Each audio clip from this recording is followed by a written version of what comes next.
So, how will you know your story is ready?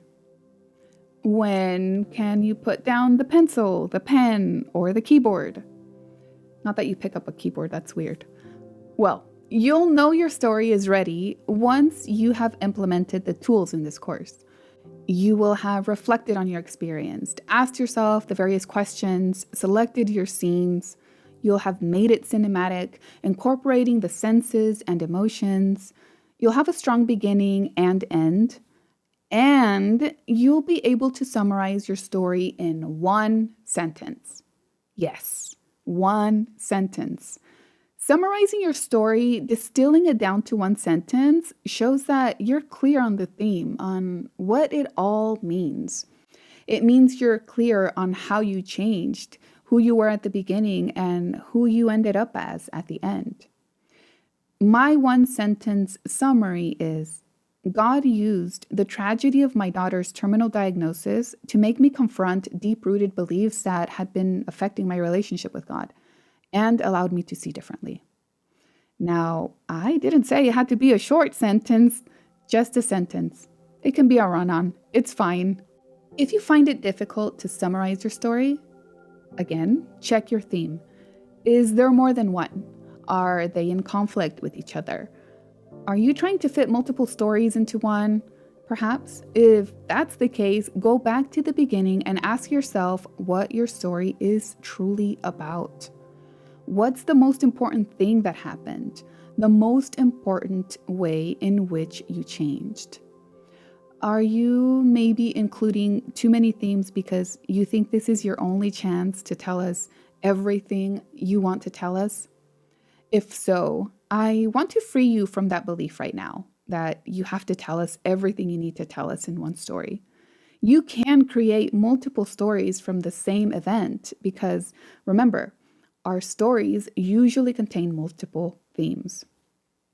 So there is no need to try to squeeze every theme related to that story into this story.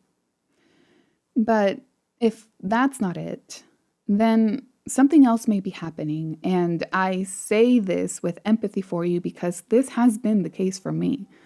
Are you being completely honest with yourself? Are you being completely honest with us? Are you leaving relevant details out of the story for fear of being too vulnerable? Are you sort of alluding to something instead of being clear about it? This may be why the story feels incomplete. When I was working on this story I shared at the beginning, I couldn't summarize it in one sentence at first. I made multiple revisions, but still felt something critical was missing. It was frustrating and infuriating. I shared this with my husband, and he then reminded me of something I told him back at the time when everything was happening. And that's when I started on what would be the final revision. That revision was uncomfortable because I got vulnerable. I had been beating around the bush about what I really wanted to say.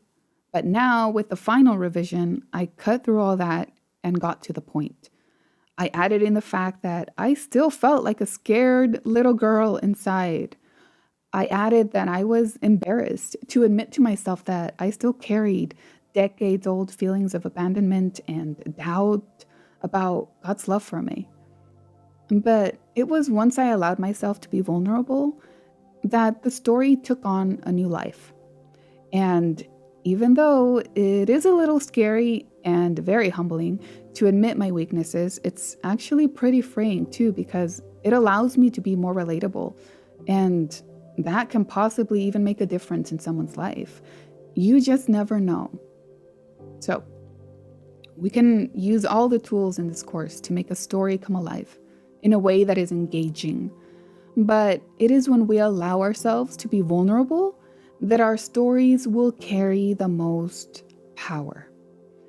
So think about if there's something you're holding back. Admit it to yourself and then allow yourself to be vulnerable. It's okay to let it out. You just may find that that was the missing ingredient.